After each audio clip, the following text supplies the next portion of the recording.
नमस्कार। कैसे हैं आप सब? आशा करता हूँ कि आप सब बहुत अच्छे होंगे। आज हम प्लांट पैथोलॉजी के लेक्चर नंबर 4 में मौजूद हुए हैं, एक नया टॉपिक लेकर के जिसका नाम है हिस्ट्री ऑफ प्लांट पैथोलॉजी। यानी कि प्लांट पैथोलॉजी का क्या इतिहास रहा है इस धरती पर, इस एग्रीकल्चर साइंस में प्लांट पैथोलॉजी का क्या इतिहास रहा है, इसके बारे में हम बात करेंगे आज। तो वीडियो शुरू करने से पहले आपको बता दें कि अगर आपने इस चैनल को अभी तक सब्सक्राइब नहीं किया है तो कृपया करके इस चैनल को सब्सक्राइब जरूर करें, ताकि आने वाले वीडियो का नोटिफिकेशन आप तक जरूर पहुंचे। तो चलिए बिना देरी किए हुए इस वीडियो की शुरुआत करते हैं धमाकेदार तरीके से। तो सबसे पहले हम बात करेंगे हिस्ट्री ऑफ प्लांट पैथोलॉजी के अंदर सबसे पहला टॉपिक हमारा आता है थ्योरी ऑफ स्पॉन्टेनियस जनरेशन, या फिर थ्योरी ऑफ एबायोजेनेसिस। या तो थ्योरी ऑफ स्पॉन्टेनियस जनरेशन या फिर थ्योरी ऑफ एबायोजेनेसिस, इसके बारे में हम बात करेंगे। इस थ्योरी का कहना था कि जो न्यू लाइफ आ रही है, जो न्यू लाइफ का जनरेशन हो रहा है, फॉर्म हो रही है, वो नॉन लिविंग थिंग से हो रही है। निर्जीव वस्तुएं से जो है नई वस्तुएं का निर्माण हो रही है। ये इस थ्योरी का मेन कहना था। ठीक है। Abiogenesis, generation of life from non living matter, यानी कि जो नई जनरेशन बन रही है, न्यू लाइफ बन रही है, वो जो है नॉन लिविंग मैटर से बन रही है। ये इस थ्योरी का कहना था। और इस थ्योरी को सपोर्ट करने के लिए सबसे पहले आए फ्रांसिस्को रेडी 1668। फ्रांसिस्को रेडी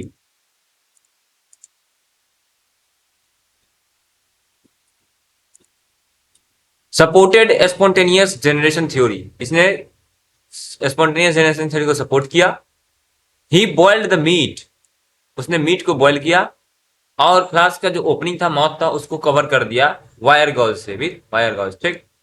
इसके बाद देखा कि उसने कि द फ्लाई, जो मक्खी थी, अट्रैक्ट हुआ मीट का जो स्मेल था, ऑर्डर था, उसकी वजह से, और उसने उस पे अंडे दे दिए। और वो अंडे जो बाद में था वो मैगोट में, यानी कि फ्लाइज का जो लार्वा है उसमें डेवलप हो गया। तब इस प्रकार से इसने कहा कि ओरिजिन ऑफ मैगोट्स, यानी कि मैगोट का जो ओरिजिन हुआ है वो मीट से हुआ है, ना कि फ्लाइज से। जो कि आप सही सही देख सकते हैं कि ऐसा कुछ भी नहीं था। जब तक फ्लाई नहीं आती अंडे कौन देते? तो ये कहने का मतलब है। तो ये थ्योरी जो है, इनका कहना, इस थ्योरी में कहना ये था कि जो फ्लाइज अंडे दिए और उससे जो लार्वा बना, यानी मैगोट्स बना, तो उसका जो डेवलपमेंट हुआ है, ओरिजिन हुआ है, वो मीट से हुआ है, ना कि फ्लाइज से। मेन कहने का मकसद ये था। अब अगले साइंटिस्ट आते हैं जॉन निधम। ठीक। इसने ऑब्जर्व किया माइक्रो ऑर्गेनिज्म्स का growth in putrefying meat and interpreted this spontaneous generation. Francisco Redi साहब ने क्या कहा कि उसमें फ्लाइज के जो एग्स थे मैगोट्स में कन्वर्ट हुए, उसको ओरिजिन की बेसिस पे उसने दिया। लेकिन जॉन निधम साहब ने मैक्रो ऑर्गेनिजम्स के ग्रोथ को देखा सेम प्रोसेस में। तो ये दो साइंटिस्ट थे थ्योरी ऑफ एबायोजेनेसिस। और आगे हम बात करेंगे इसी क्रम में। यहां पर देख सकते हैं थ्योरी ऑफ एबायोजेनेसिस या थ्योरी ऑफ ऑटोजेनेसिस।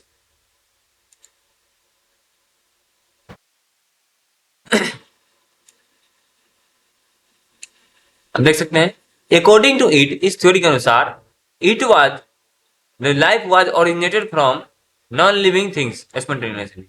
जैसा कि हमने आपको बताया कि जो लाइफ था वो नॉन लिविंग थिंग्स यानी निर्जीव वस्तुएं से आती थी, ओरिजिनेट हो रही थी। अकॉर्डिंग टू दिस थ्योरी, इस थ्योरी के अनुसार जो मड है ऑफ द नाइल रिवर, यानी कि जो नील नदी है, उसका जो कीचड़ है, वो जो वो फ्रॉग्स, ठीक है, वो फ्रॉग्स आपका स्नेक्स, क्रोकोडाइल, इस सबको जन्म देता है। यानी कि जो नील नदी का आपका कीचड़ है, मड है, वो आपका क्रोकोडाइल, स्नेक्स, फ्रॉग्स इत्यादि को जो है जर्मिनेशन देता है, यानी जन्म देता है। इन थ्योरी का ये कहना था, जो कि कभी भी सच नहीं हो सकता। अब अगले इसमें एक साइंटिस्ट का और नाम जुड़ता है वॉन हेलमोंट। ठीक है। उसने क्लेम किया कि जो माइस है, यानी चूहा, उसका फॉर्मेशन 22 दिनों के अंदर, अगर हम एक पसीने से भींगा हुआ, पसीने में सूखा हुआ जो शर्ट है, गंदा शर्ट, उसको अगर हम गेहूं के जो चोकर होता है उसमें रख देते हैं 22 दिनों के लिए, तो उसमें से जो है माइस पैदा कर देता है। तो इसने भी इस थ्योरी को सपोर्ट किया। लेकिन ऐसा थोड़ी है। आप देखेंगे होंगे कि अगर हम भींगा हुआ शर्ट को, पसीने में भींगा हुआ शर्ट को, अगर गंदा शर्ट को अगर हम चोकर में रख दें या गेहूं के आटे में रख दे या चोकर में रख दे तो 22 दिनों में माइस कैसे आ सकता है?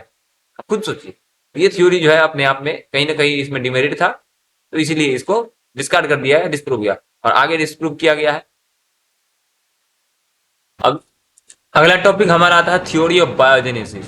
यानी थ्योरी ऑफ बायोजेनेसिस कहता है कि जो लिविंग थिंग्स का ओरिजिन हो रहा है, ओरिजिनेशन हो रहा है, वो लिविंग थिंग से ही हो रहा है। ठीक। Theory of biogenesis states that living things comes only from other living things. यानी जो लिविंग थिंग्स आ रहे हैं वो पहले से जो लिविंग थिंग्स मौजूद है उससे आ रहे हैं। इस थ्योरी को सबसे पहले सपोर्ट किया लाजारो स्पेलेंजेनी ने। ठीक।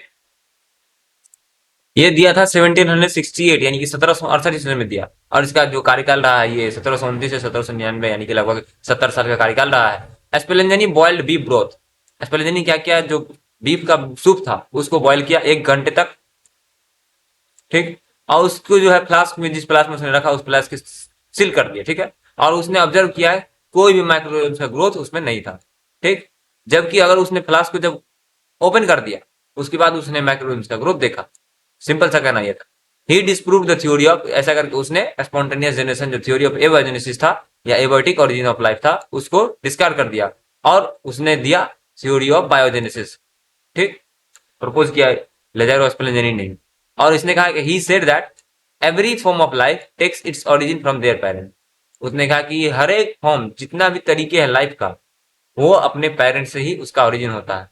या तो जर्म सेल से होगा या तो सीड से होगा, ये उसका कहना था। इसका एक्सपेरिमेंट भी देख सकते हैं आप। इसने ब्रोथ को हीट किया। ठीक। फिर उसने कूल किया और फ्लास्क को ओपन छोड़ दिया। ठीक है। और कुछ समय बाद उसने देखा कि इसमें बैक्टीरियल ग्रोथ जो है, माइक्रोबियल ग्रोथ देखने को मिल गया। ठीक। अब उसने क्या कि फिर से ब्रोथ को हीट किया, सूप को, फ्लास्क को अब सील कर दिया और थोड़ी देर के बाद देखा तो नो ग्रोथ हुआ। और फ्लास्क को फिर से अगर ओपन कर दिया तो ग्रोथ दिख गया। यानी इसका मतलब जब हम फ्लास्क को सील कर दे रहे हैं तो कोई भी माइक्रोऑर्गेनिज्म का ग्रोथ नहीं हो रहा, और जब ओपन छोड़ दे रहे हैं तो ग्रोथ दिख रहा है।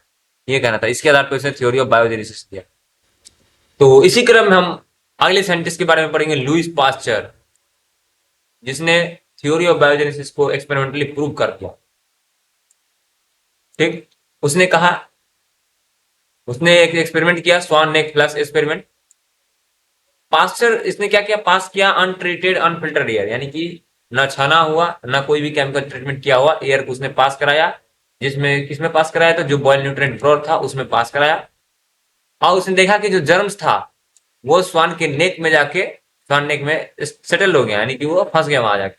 ठीक। और जो फ्लास्क था उसमें कोई भी माइक्रोब्स का ग्रोथ नहीं दिखा। और ऐसा करके उसने जो थ्योरी ऑफ एबायोजेनेसिस था उसको आपको डिस्प्रूव कर दिया। और उसने कहा कि जो लाइफ है वो लिविंग थिंग से ही उत्पन्न होती है। लुईस पास्चर जो थे एक फ्रेंच साइंटिस्ट थे। 1862 में इसने एक्सपेरिमेंट कंडक्ट किया और उसने क्या किया कि एक फ्लास्क लिया, स्वान नेक फ्लास्क। ठीक है। 2 फ्लास्क लिया इसने और उसमें आपको दिखाते डायग्राम के माध्यम से। ये 2 फ्लास्क लिया। ठीक है। उसमें क्या क्या न्यूट्रिएंट ब्रोथ लिया और उसको बॉयल किया और इसको छोड़ दिया। ठीक है, कूल होने के लिए।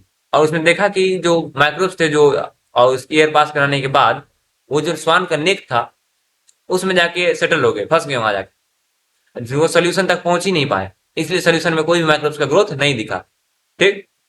और दूसरे कंडीशन में उसने ये किया कि फ्लास्क जो था उसके नेक को तोड़ दिया। ठीक।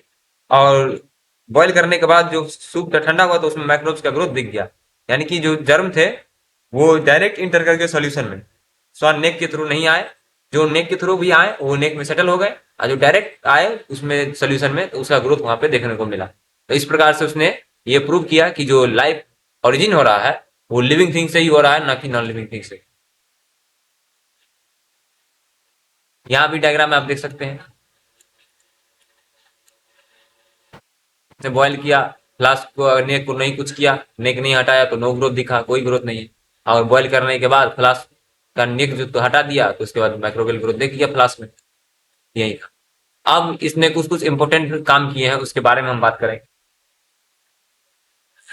इसने क्या किया, method of fermentation and pasteurisation दिया। फर्मेंटेशन और पास्चुराइजेशन का मेथड दिया। और जर्म थ्योरी ऑफ डिजीज देने वाले यही व्यक्ति थे। जर्म थ्योरी ऑफ डिजीज, यानी कि जर्म थ्योरी ऑफ डिजीज कहता है कि डिजीज जो है वो माइक्रो ऑर्गेनिज्म की वजह से ही कॉज हो रहा है। इसका कहने का मतलब ये था, ये थ्योरी कहता ये कि जो भी कुछ कोई भी डिजीज कॉज हो रहा है वो माइक्रो ऑर्गेनिज्म की वजह से हो रहा है, ये थ्योरी का कहना था। और इसने ऑटोक्लेव, जिसमें हम मीडिया स्टरलाइज करते हैं, और हॉट एयर ओवन, इन दोनों की डिस्कवरी लुईस पास्टर साहब ने ही की। और इसने कॉटन वूल प्लग, जो हम मीडिया बनाने के बाद उसको एरियल कंटामिनेशन से बचाने के लिए उसको कवर करते हैं, उसका डिस्कवरी किया और उसके महत्व को भी बताया लुईस पास्टर साहब ने। ठीक। और इसने एरोबिक और एनारोबिक बैक्टीरिया में भी डिफरेंस किया। एरोबिक बैक्टीरिया क्या है, एनारोबिक क्या है, ये दोनों कैसे अलग हैं, इन दोनों के बारे में भी बताया। और एनारोबिक टर्म जो है ये भी इसने दिया। ठीक। एनारोबिक उसने इस बैक्टीरिया के लिए प्रयोग किया जो बैक्टीरिया बिना ऑक्सीजन के सर्वाइव करते थे। इसी क्रम में बात करेंगे पियर एंटोनियो मिसेली का। ठीक है, दूसरा साइंटिस्ट इसी क्रम में आया है, जिसको फादर ऑफ माइकोलॉजी कहते हैं, यानी कि इसको फंगस के जो स्टडी करते हैं उसको फादर ऑफ कहते हैं। पियर एंटोनियो मिसेली साहब को फादर ऑफ माइकोलॉजी का दर्जा मिला हुआ है। अब समझ लें कितने ग्रेटेस्ट साइंटिस्ट थे, फंगस के बारे में कितना स्टडी किए होंगे। ठीक है, तो चलिए इसके बारे में पढ़ते, इसमें क्या क्या खोज किए, क्या क्या दिए पोस्टुलेट्स।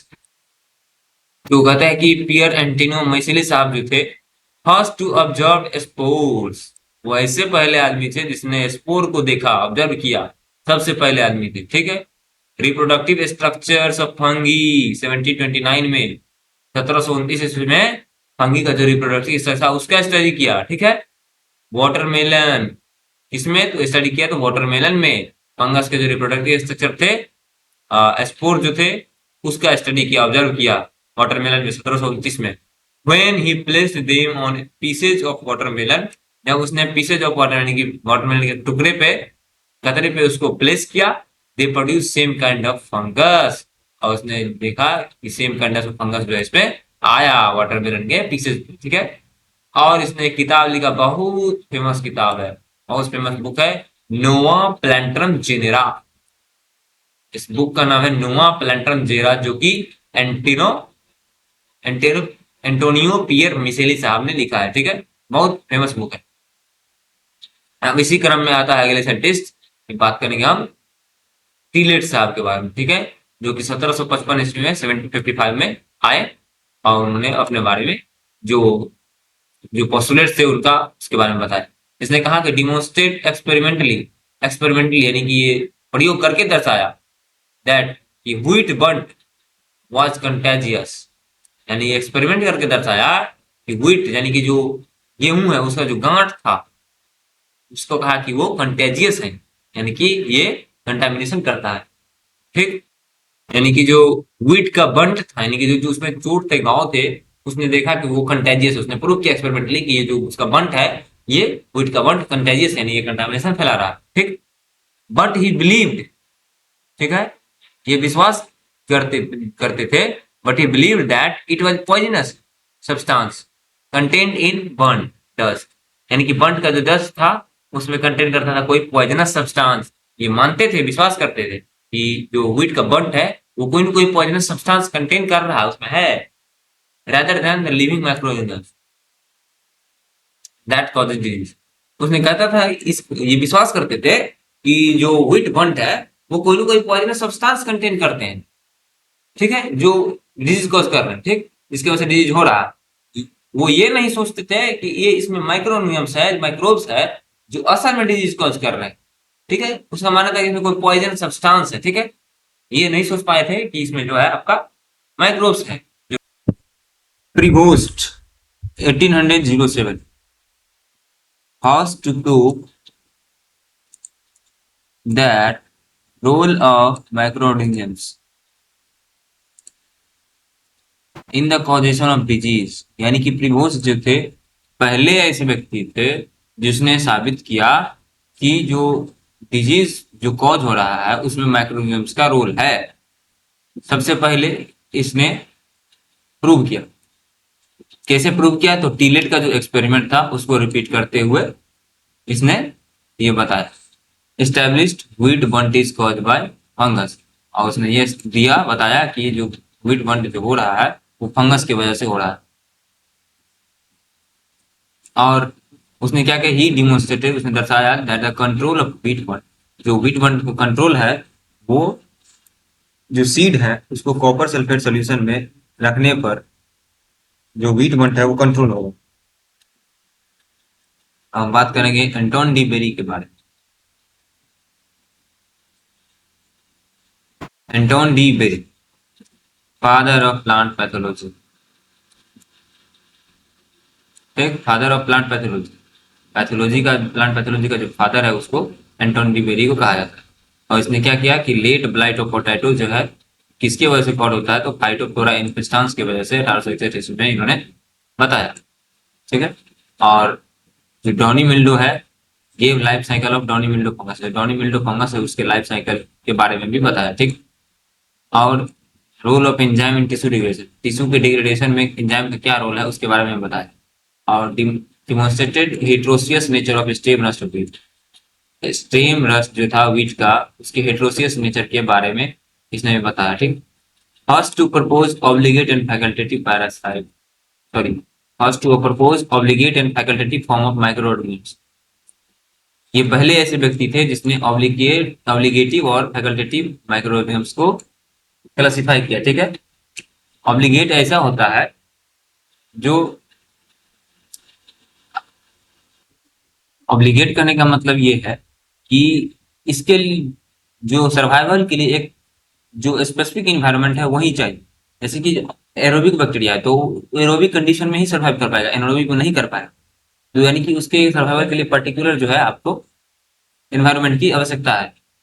और दूसरे क्रम में बात करें फैकल्टेटिव के माइक्रोब्स के बारे में, फैकल्टेटिव जो है वो किसी भी कंडीशन में सर्वाइव कर लेते हैं, चाहे वो एरोबिक हो तो चाहे वो कोई भी बैक्टीरिया हो, यानी कि हॉट स्प्रिंग में रह रहा है तो वो कोल्ड स्प्रिंग में भी रह रहता है, यानी फैकल्टेटिव है, वो अपने बॉडी को जो है इन्वायरमेंट के हिसाब से चेंज कर सकते हैं, ठीक है। और सिम्बायोसिस का कंसेप्ट भी जो है एंटन डी बेरी साहब ने दिया, ठीक। और आगे इसी क्रम में बात करेंगे जूलियस कुन, साइंटिस्ट जो है उसके बारे में, ठीक है। उसने पहला बुक जो लिखा प्लांट पैथोलॉजी के ऊपर, ठीक है, उसका नाम था the disease of cultivated crops, cultivated crops में जो डिजीज हो रहे हैं वो देयर कॉजेज, उसके कारण एंड देयर उसके कंट्रोल, उसका नियंत्रण, इस बुक का नाम था the disease of cultivated crops their causes and their control. पहला बुक जो प्लांट पैथोलॉजी के ऊपर लिखा तो जूलियस कुन, ठीक। अब बात करेंगे पीएमए मिलाडेट 1885, सबसे बड़ा इसका योगदान है बोर्डेक्स मिक्सचर, ठीक है, जिसमें होता है आपका copper sulphate, calcium hydroxide and water, जो डॉनी मिल्ड्यू ऑफ ग्रेप्स को कंट्रोल करता है, ठीक, डिजीज है। It has broad range of antifungal and antibacterial activity. अब इसका कहने का मतलब है broad range of antifungal and antibacterial, इसका मतलब ये है कि इसका जो फंगल के प्रति जो एंटी फंगल का जो आपका कर्तव्य है, जो पोजीशन है, जो ये काम करता है anti fungal and anti bacterial, ये कोई स्पेसिफिक जो है बैक्टीरिया के लिए नहीं करता, ये फंगस के लिए नहीं करता है, ये बहुत सारे बैक्टीरिया फंगस को है जो मारता है, किल करता है, ठीक, उसके ग्रोथ को इनिवेट करता है, यानी इसका रेंज बहुत बड़ा है, ये किसी पर्टिकुलर के लिए नहीं, ठीक। तो ये पीएमए मिलाडेट साहब ने बनाया था, ठीक। तो इसका भी बहुत बड़ा योगदान है और इसके प्रति जो बोर्डेक्स मिक्सचर है उसका अभी कोई भी रेजिस्टेंस नहीं हुआ है, मतलब किसी भी बैक्टीरिया या फंगस के अंदर रेजिस्टेंस इसके प्रति नहीं आया।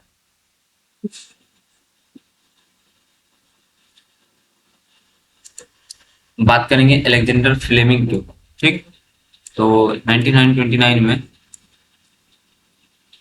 यार, तो ये फ्लेमिंग से एक एक्सीडेंटल डिस्कवरी करते हैं, ठीक है, तो ये जानबूझ के नहीं करते हैं, इसकी गलती से हो जाती है, ठीक। दैट द फंगस जो था पेनिसिलिन नोटेड टर्म प्रोड्यूस कर रहा था एक एंटीबायोटिक या एंटीबैक्टीरियल सब्सटेंस जिसको इसने पेनिसिलिन नाम दिया, ठीक। इसके बारे में हम आगे बात करेंगे तो आने वाली वीडियो में, ठीक।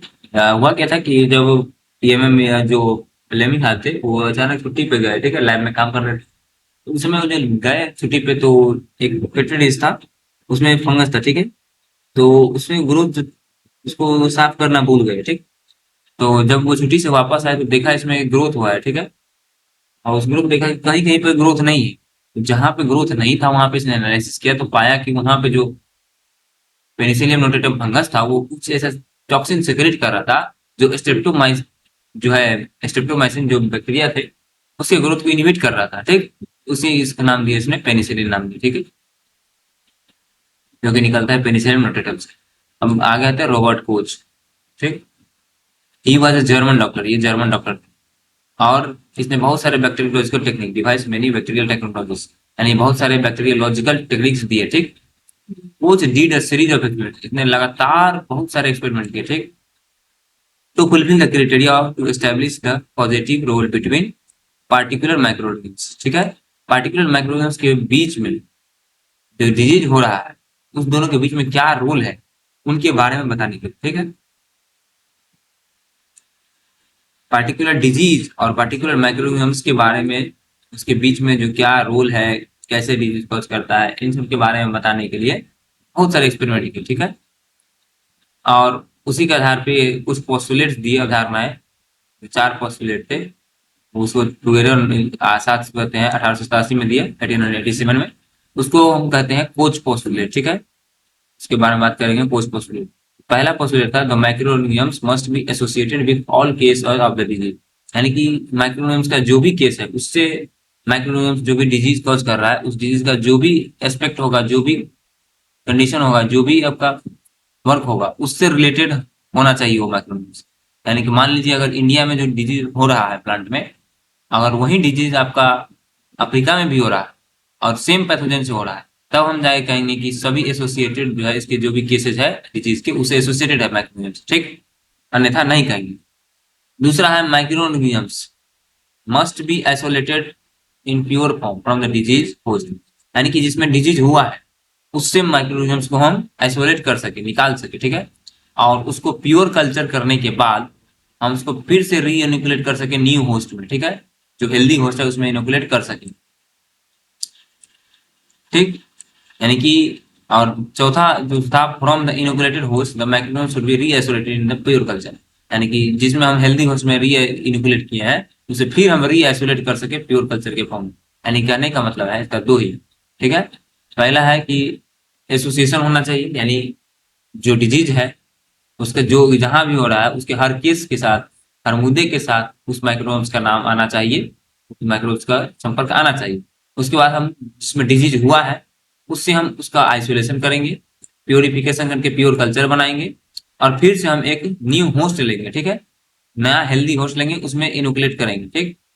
और नया होस्ट में इनोकुलेट करने के बाद उसमें डिजीज का सिम्टम दिखना भी चाहिए और उससे हमको फिर से री आइसोलेट भी करना है। तो ये 4 एस्पेक्ट थे, यानी कि पहले तो डिजीज जिसमें हुआ है वो उसके हर केस से जो है उसका रिलेशन होना चाहिए, और फिर जिसमें डिजीज हुआ उससे हमने निकाला उस माइक्रोब्स को, उसका प्योर कल्चर किया, और एक नया जो स्वास्थ्य पौधा है उसमें हमने जो इंट्रोड्यूस कर दिया, ठीक। और उसमें जो है डिजीज के सिम्टम दिखे, और उस जो नया हमने इंट्रोड्यूस किया है जिस प्लांट में, उससे फिर से हम जो है माइक्रोब्स को निकाल सके, ठीक है। तो ये कोस्ट का पोस्टुलेट जैसे ये दर्शाता है, माइक्रोबियम्स जो है are isolated from a dead animal, यानी कि ये चूहा मरा हुआ है, ठीक है, उससे हमने माइक्रोब्स को निकाला। दूसरे नंबर में यहाँ पे प्योर कल्चर किए, ठीक, प्योर कल्चर हुआ और हमने माइक्रोब्स को आइडेंटिफाई कर लिया, और फिर से हमने नए जो स्वास्थ्य चूहा थे, जो जिंदा चूहा थे, उसमें हमने इंट्रोड्यूस कर दिया, ठीक है, इंट्रोड्यूस हुआ। उसके बाद हमने देखा, इसके बाद हमने डिजीज में आज देखा, इसमें कि डिजीज हो गया जो हेल्दी चूहा था उसमें, और उसने फिर हमसे, हमने उस चूहे के अंदर से जो जिसमें हमने इनोकुलेट किया था उसके अंदर से निकाला माइक्रोब्स, और फिर जो हमने आइडेंटिफाई किया कि कहीं वही माइक्रोब्स तो नहीं है, अगर वही है तब हम उस पॉसिबिलिटी को फॉलो कर रहे हैं, ठीक। बात करेंगे लीवेनहॉक के बारे में, ठीक है, इसको father of bacteriology, father of microscopy और फादर ऑफ माइक्रोबायोलॉजी, 3 नामों से नवाजा जाता है, 3 चीजों के फादर है, father of bacteriology, father of microscopy and father of microbiology, 3 चीजों के फादर है, ठीक है। He was the first to describe, ये पहले ऐसे इंसान थे जिसने डिस्क्राइब किया किसको, तो प्रोटोजोआ को डिस्क्राइब किया, ठीक, यानी वर्णन किया, प्रोटोजोआ के बारे में बताया और बैक्टीरिया के बारे में बताया, पहले ऐसे इंसान थे जिसमें प्रोटोजोआ और बैक्टीरिया के बारे में बताया, ठीक है। ये ऑब्जर्व किया कुछ डेंटल प्लेग को बैक्टीरिया, ठीक है, कुछ बैक्टीरिया को ऑब्जर्व किए डेंटल प्लेग से, ठीक है। और इसने सबसे पहले जो है सिंपल माइक्रोब्स को डिस्कवरी किया, ठीक है, आविष्कार किया, सबसे पहले सिंपल माइक्रोब्स को आविष्कार किया, इन्वेंट किया, ठीक है। थॉमस जे बुरिल, पहला साइंटिस्ट आते Thomas J Burrill 1878 first reported the plant disease, यानी प्लांट में जो डिजीज हो रहे थे बैक्टीरिया की वजह से, प्लांट बैक्टीरियल डिजीज को सबसे पहले इसने रिपोर्ट किया थॉमस जे बुरिल ने, ठीक है, बैक्टीरिया की वजह से होने वाले डिजीज को। जिस जो डिजीज का नाम था fire blight of apple and pear, fire blight of apple and pear, जो बैक्टीरिया से होने वाले डिजीज थे उस बैक्टीरिया का नाम था इर्विनिया इमाइलोवोरा, ठीक है, इर्विनिया इमाइलोवोरा ये डिजीज का नाम था, ठीक। इसने सबसे पहले रिपोर्ट किया कि ये डिजीज जो है बैक्टीरिया की वजह से हो रहा प्लांट में। अब आते हैं Erwin F Smith, father of phytobacteriology या प्लांट बैक्टीरियोलॉजी, ठीक, यानी कि प्लांट बैक्टीरियोलॉजी का जो फादर है या फाइटोबैक्टीरियोलॉजी कह सकते हैं वो है इरविन एफ स्मिथ। जैसे कि अभी हमने देखा कि ओवरऑल फादर ऑफ बैक्टीरियोलॉजी तो कौन है, ओवरऑल फादर ऑफ बैक्टीरियोलॉजी आपका जो है लिवेनहॉक है, लेकिन प्लांट बैक्टीरियोलॉजी की बात करेंगे वर्ल्ड लेवल पे, ठीक है, तो ये है आपके इरविन एफ स्मिथ।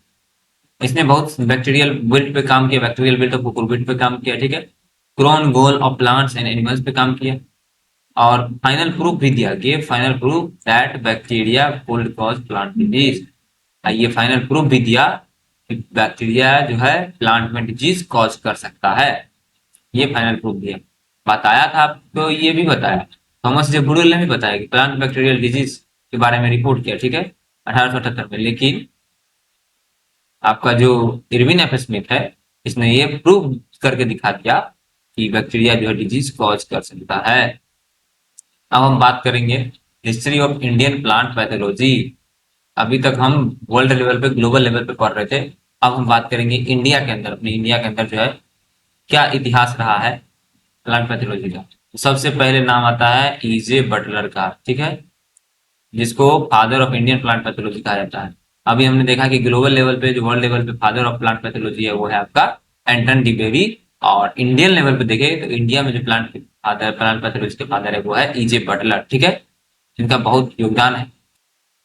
ये initiated extensive study on Indian fungi and disease caused by them, ये शुरुआत किया बहुत तीव्र स्टडी को, जो भारत में जो फंगाई थे उसके ऊपर इन्हें बहुत स्टडी किया, बहुत स्टडी किया, और उसके द्वारा जो डिजीज हो रहे थे जो फंगाई के द्वारा भारत में पाए जाने वाले हैं उनके बारे में भी स्टडी किया, और उन्होंने बुक लिखा fungi and diseases in plants. जिसने बुक कर लिखा जो है नया अपना बुक लिखा, उसने लिखा fungi and disease in plants, ठीक है, ईजे बटलर साहब, ठीक है। K C Mehta, K C Mehta father of Indian rust, Indian rust के फादर है। Studied epidemiology of cereal rust in India, ठीक है, सेरल रस्ट एपिडेमियोलॉजी पढ़ा है, ठीक है, वो किस तरह से काम, एपिडेमियोलॉजी का मतलब है कि ये डिजीज जो है कैसे फैलता है, क्या इसका मैकेनिज्म है, इन सब के बारे में स्टडी जो है एपिडेमियोलॉजी कहलाता है, ठीक है। अब आगे आते हैं एम के पटेल, ठीक, father of Indian plant bacteriology, Indian plant bacteriology के फादर, ठीक है, इसने प्लांट पैथोजेनिक बैक्टीरिया पे काम किया, ठीक, इंडियन प्लांट बैक्टीरिया। अभी हमने देखा कि ग्लोबल लेवल पे जो प्लांट बैक्टीरियोलॉजी के फादर थे वो थे इरविन एफ स्मिथ। अगर हम इंडिया की बात करें तो इंडिया में जो प्लांट बैक्टीरियोलॉजी के फादर है वो है एम के पटेल। तो दोनों लेवल पे आपको याद रखना है, वर्ल्ड लेवल पे आपका है इरविन एफ स्मिथ, और इंडियन लेवल पे है आपका विदेश में है एम के पटेल, ठीक। आगे आते हैं जे एफ दस्तूर, ठीक है, इंडियन प्लांट पैथोलॉजिस्ट, ये प्लांट पैथोलॉजिस्ट थे जिसने जीनस फाइटोप्टेरा पे काम किया, ठीक है। अभी हमने देखा था कि फाइटोप्टेरा इन्फेस्टांस था जो late blight of potato cause कर रहा था, ठीक है, ये फाइटोप्टेरा जो है डिजीज कॉज करता है कैस्टर और पोटैटो में, इसके ऊपर उन्होंने काम किया जेनस के ऊपर, फाइटोप्टेरा जेनस के ऊपर, ठीक है, जेफ दस्तूर प्लांट पैथोलॉजिस्ट था। अब वायल नी, इसने खायरा डिजीज जो है राइस में रिपोर्ट किया, जो हो रहा था जिंक की डिफिशियंसी के वजह से, ठीक है, जिंक की कमी की वजह से ये खायरा डिजीज जो हो रहा था, खायरा रोग धान में या पैडी में, उसमें इन्होंने रिपोर्ट किया, ठीक है, और इन्होंने बुक लिखा fungicides in plant disease control, plant disease control में कौन कौन से फंगीसाइड यूज होते हैं उनके बारे में बताया, ठीक है। अब आगे आते हैं आर एस सिंह, इन्होंने बुक लिखा प्लांट डिजीज, इन्होंने बुक लिखा जिसका नाम था प्लांट डिजीजेज, और जिसको प्लांट पैथोलॉजी का बाइबल कहा जाता है, ठीक है, बाइबल ऑफ प्लांट पैथोलॉजी कौन है, तो प्लांट डिजीजेज जिसने जिसको लिखा है आर एस सिंह ने, ठीक, आर एस सिंह भी बहुत है। अब किसी कोर्स के आपको किसी डिपार्टमेंट के आपको कोई भी एक बुक है उसको बाइबल कहा जाता है। बाइबल कुरान गीता जो भी है वो कहा जाता है। तो समझिए इस व्यक्ति में कितनी पावर रही होगी, कितनी क्षमता रही होगी। ठीक है, बुक लिखा कितनी, जो बुक लिखी उतनी प्रभावशाली बुक है। ठीक, आगे हम बात करेंगे बीबी मुंदकर। ठीक है, बीबी मुंदकर, इन्होंने एक सोसाइटी की स्थापना किया जिसका नाम था इंडियन फाइटोपैथोलॉजिकल सोसाइटी का स्थापना इन्होंने किया। ठीक है, और बुक भी लिखा फंगी एंड प्लांट डिजीज। तो यह fungi and plant disease book लिखा। ठीक है, यहाँ पे आपको कंफ्यूजन हो सकता है, प्लांट डिजीज और फंगी एंड प्लांट डिजीज। तो plant disease, simple plant disease आए तो RS सिंह, और उसके साथ फंगी भी आए, फंगी एंड प्लांट डिजीज, तो बीबी मुंदकर। ठीक है, और आगे बात करेंगे JC लुथरा एंड सत्तर के बारे में। ठीक है, ये एक साइंटिस्ट थे, डेवलप किया solar heat treatment for loose spot of wheat. Wheat में जो लूज स्पॉट हो रहा था, डिजीज है लूज स्पॉट ऑफ व्हीट, उसके ट्रीटमेंट के लिए सोलर हीट ट्रीटमेंट का प्रणाली विकसित किया। ठीक है,